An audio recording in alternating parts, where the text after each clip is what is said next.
Republican primary elections are increasingly looking like a one-man race. Donald Trump wins the Nevada caucus, and it's not even close, 46% of the vote, while Marco Rubio and Ted Cruz fight for second place. Rubio with 24% to Cruz's 22%. The question, after Trump reeled off 3 straight blowout victories, has he locked up the nomination?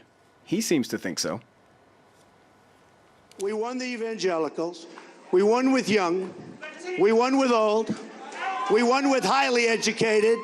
We won with poorly educated. I love the poorly educated. We're the smartest people. We're the most loyal people. And you know what I really am happy about? Because I've been saying it for a long time. 46% with the Hispanics. 46%. #1 with Hispanics. Our guest this evening, joining us from Washington, D.C., Henry Olsen, a conservative political analyst, co-author of an upcoming book, Four Faces of the Republican Party, The Fight for the 2016 Presidential Nomination. And from outside the Republican Party, looking in at the race, is Richard Fowler, Democratic strategist, host of the Richard Fowler Show, and a political activist. You support the Democratic Party. We understand that. First question goes to Henry Olsen. We just heard from the man himself, Donald Trump, and you have to hand it to him. He's winning with every demographic. He won up north, he won in the south, he won in the west, with old, with young. He puts it best himself. Is there anything at this stage, Mr. Olsen, that can stop Donald Trump? Yes, there is, but it's going to require a lot of things to fall into place. We don't yet know whether or not he can get 46% outside of Nevada. All of the polls that came out after South Carolina and other states had him in his traditional 30 to 36%. We don't yet know when other candidates drop out whether they will prefer a non-Trump alternative or not. The odds are looking certainly in Donald Trump's favor, but only 4 of the 56 jurisdictions that award delegates have done so yet. There's time for somebody who's not Trump to put it together, but they have to do it by March 15th when winner-take-all states start voting, or else Trump will be the nominee. Is there a significant voter demographic that he has not proved he can win yet? There's a difference between winning with a small plurality and winning with a large plurality. Nevada is completely out of line with what's been happening other places. He has not been winning among traditional moderate conservatives. He has not been winning among those evangelicals who prioritize their religion over other issues. The very conservative evangelical set is a subset of evangelicals that continues to be Ted Cruz's go-to coalition. We don't yet know if Cruz were out of the race, would those people who prioritize religion first prefer Rubio or Trump? We don't know if Rubio dropped out. Would the traditional, somewhat conservative Republican prefer Cruz or Trump? Those are the questions we'll find out in the next 2 weeks. Just tell me something from, before I go to Richard Fowler, from the Republican Party's point of view. You know, Trump is the one man, or one of the 2 men, the party did not want to see as the nominee. How concerning is this for the party? I mean, as far as the disconnect between the GOP and voters? Yeah, well, one of the things to understand is that the Republican Party is composed of different factions, and different factions have different opinions about whether Trump is disconcerting or not. Certainly, the traditional large money, business-oriented Republicans find Trump anathema. A number of them have publicly said that they would not vote, or they would prefer to support somebody like a Michael Bloomberg, the former mayor of New York, who would get into the race. So as far as the party is concerned, it's not something they expected, but there are aspects of the party that would be more happy with the Trump, such as talk radio conservative ideologues, or perhaps some of the people who are more focused on immigration, who are also part of the party elite, but not necessarily part of the moneyed elite. All right, Richard Fowler, also in Washington. Tell us about momentum, because this is a word that comes up time and time again in American political commentary, and it's not necessarily something that you see that much coming up when you talk about French politics or British politics, European politics. Momentum is really something that's specific to American political commentary. Is it a real thing? Is it something that really exists and matters and gets you winning elections, or is it something that only exists until it's broken? Well, thanks for having me. And I think momentum means 2 things. Wins one thing, really. Winners win. And what Donald Trump has shown since New Hampshire is that winners win. This is his third big pickup since this campaign has started. From the beginning of the announcement of his presidency, when Donald Trump came down the escalator stairs at Trump International headquarters in New York, Republicans said, this guy can't win, he can't do it. But the American people and the Republican electorate has shown over and over, poll after poll, that they really like him. Even though they find him unlikable, they think he's the best guy to be president of the United States. And then those polls turned into actual votes. In New Hampshire, people voted for him in overwhelming number. In South Carolina, they voted for him in overwhelming number. Last night in Nevada, they voted once again for Donald Trump in overwhelming numbers, and what you see the GOP establishment do is constantly move the goalposts. First, it's you've got to win New Hampshire.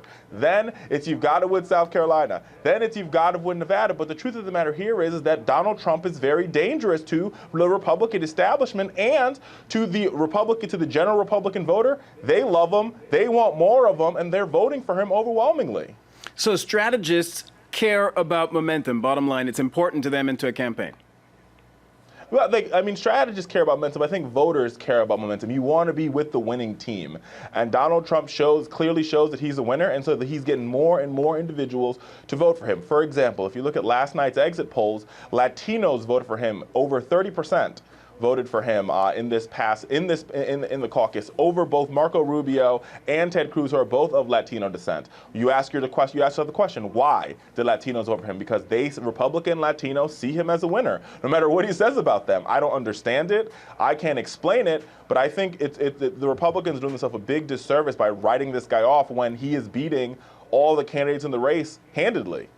All right, the reason I ask you that question about momentum is because it always seems to be paramount in commentary, and people want it and dissect it, and then all of a sudden when someone loses a state, all of a sudden this idea of momentum just vanishes into thin air. Let me go back to Henry Olsen.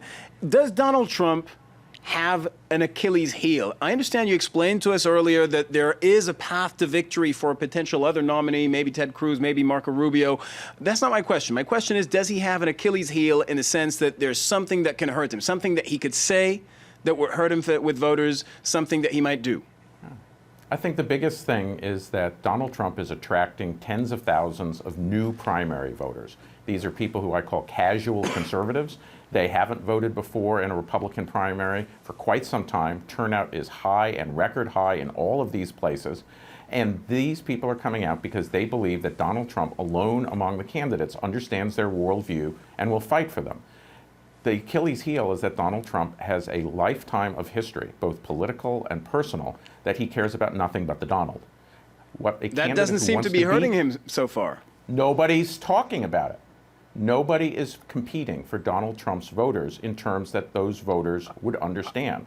They're competing with his voters by saying,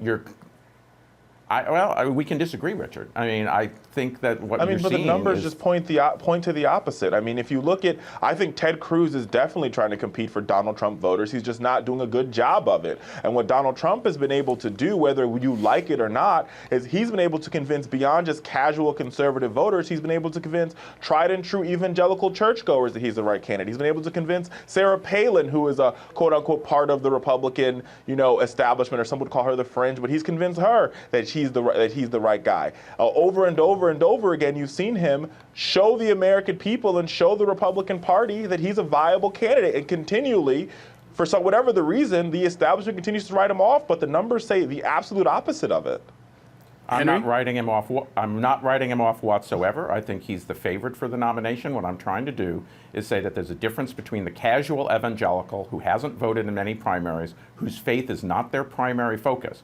These people are motivated by a sense that America that they knew has lost and Donald Trump can bring it back. The only thing that people are competing with him on is immigration. They're not trying to tell these voters that they understand their worldview. They're not trying to take on free trade, which is a shibboleth for many people in the moneyed elites, but is absolutely essential to try and connect with the Trump voter. If they're not going to connect with these people on talking about the worldview they have and on trying to compete with them on anything but immigration, then they're not going to get these people, because these people are not susceptible to traditional Republican appeals. They weren't in the past when they didn't vote, and they're not going to be receptive if that's the only way you go at them. You have to go at Donald Trump on his own terms, which is, this is a guy who's had 4 parties, he's gone multiple bankruptcies. The only thing we know about Donald Trump is he breaks his word over and over and over again, and when he tells you he loves you, he's not telling you the truth. But Henry, that how do you doesn't seem to explain matter that to the hasn't electorate. emerged yet? How do you explain that argument hasn't been made forcefully yet? You know, the campaign's been going on for months.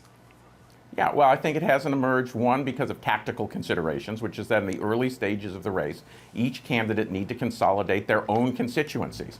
So Cruz focused on beating people who are competing for the evangelical vote, which does prioritize his faith. Rubio had to beat Jeb Bush for the somewhat conservative voter who is not open to the worldview that Donald Trump backers have. So one, they were consolidating their own bases at the same time as Trump was consolidating his. Now we see that Trump's base is larger than any other single base. Second, now they need to understand what's motivating the Trump voter. If they think the person who's voting Trump is voting solely on immigration, they're wrong. If they think the person who's voting Trump is voting because they want a more consistent conservative, they're wrong. The sort of person who is coming out to vote is the sort of person who sees free trade and the abandonment of American support for the working man as first and paramount. What is wrong with America? And if you challenge him and show that he says the words, he talks the talk, but he has never walked the walk, you might have a chance. If you're not going to do that, Donald Trump will win by March 15th because he'll keep his base and he'll add other voters on second choice. Richard Fowler, Democrats, it was said, were keeping their fingers crossed for a long time that Donald Trump would win the Republican nomination because they feel they've got a much better chance of beating him in November. Is that still the case? Well, listen, I think Donald Trump is a very viable threat, both to the Republican Party, the Republican establishment, as well as to any Democratic campaign. This election is going to come down to every vote mattering and turning out your voters and getting your voters to the polls. So if Bernie Sanders is a nominee, it's going to be about voter turnout. But we say that at every election, though, that turning out the vote's going to be important and is going to be an essential part of winning. Yeah, exactly. And I think with Donald Trump being able to, where I agree a little bit, is Donald Trump will say whatever he needs to say to convince these folks that he's the right guy, even if he doesn't believe it. And what Democrats are going to have to do is they're going to have to counteract that message and talk about why they are indeed have the right path to move this country forward. But here's the thing where I agree is that on trade, Democrats and Donald Trump are in the same place. It's very sad that Republicans haven't joined them. But I'm asking you about politics here. Is Donald Trump an easier candidate to beat for the Democrats than, say, a Marco Rubio? That's an interesting question, and that's a hard question to answer, right? Because we really haven't seen what Marco Rubio is capable of. Right now, he has a losing campaign. So I think Donald Trump is a threat, and he's going to be a tough nomination for us to take on. We'll beat him, but it's going to be tough. Henry Olsen, you are of the opinion that this Trump campaign, this whole Trump political phenomenon is essentially reshaping politics. Now, correct me if I'm wrong, reshaping politics not just within the Republican landscape, but reshaping the general election landscape as well. Oh, absolutely. What Trump's voters are two types. You've got the sort of people who are just casual Republicans who are energized, but you also have the sort of person who swings between the two parties. And the best way for a French audience to describe him is that Donald Trump is the Marine Le Pen of American politics. And when you set new constituencies in motion, you unsettle old constituencies. You see that both Bernie Sanders and Hillary Clinton are going to try and compete with these voters on trade.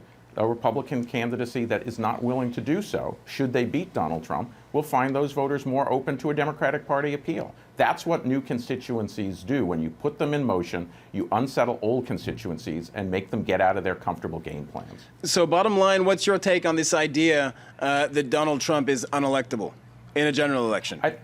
I think it's the same thing as with Marine Le Pen, which is that she has a loyal, fervid following that will follow her into the fires of hell, and she inspires loathing, and there are people who would never consider voting for her even if they would consider voting for another center-right candidate.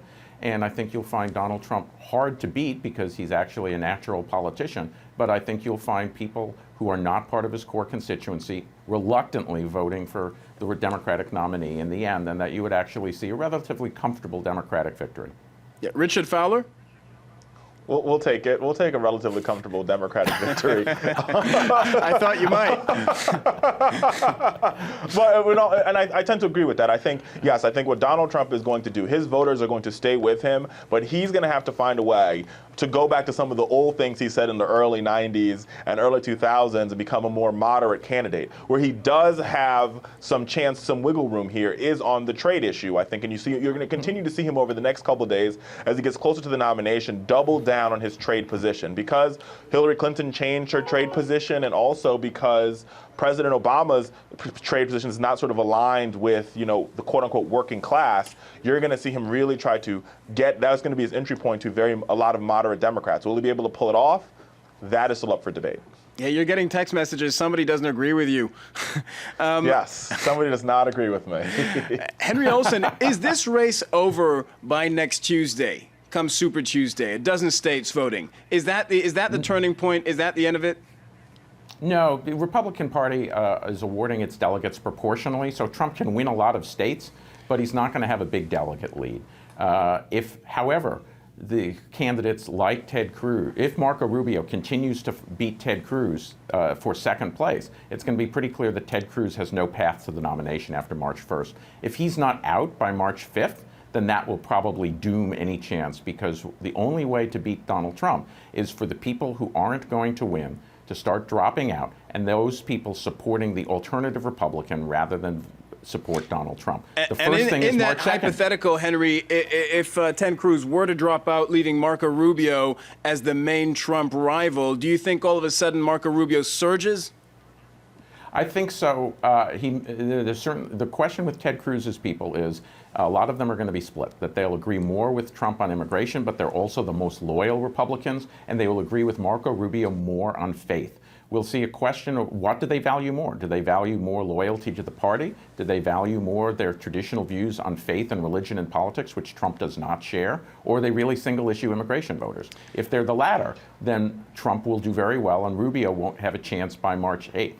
If they are, as they've demonstrated so far, faith-first voters, then they'll disproportionately go to Rubio, and that'll give them a shot. So, all right, just before we wrap this up, both of you, I just want your appreciation, the likelihood of Donald Trump locking up the nomination. Henry? I think there's a 50... Oh, sorry. I was going to say, I think there's Henry. a 50 to 60... That's fine. I think there's a 50 to 60% chance that Donald Trump is going to be the nominee, and we'll have a much better sense on March 2nd after we find out what the results are. Richard Fowler. I think Donald Trump will be the nominee, probably 70 to 80%. The only thing that could stop him is I think the count is a little bit longer than just March. I think we'll probably go into June or July. And I think there's a lot of folks who are holding on to delegates. Then you might possibly see a brokered convention where you see a lot of floor action in July in Ohio around who's going to be the nominee. But I don't think it's going to end. It's going to be a very, very, very long, brutal primary for the Republicans. All right, Richard Fowler, Henry Olsen, pleasure to have you with us. Thank you very much. And that wraps up this part of the France 24 debate.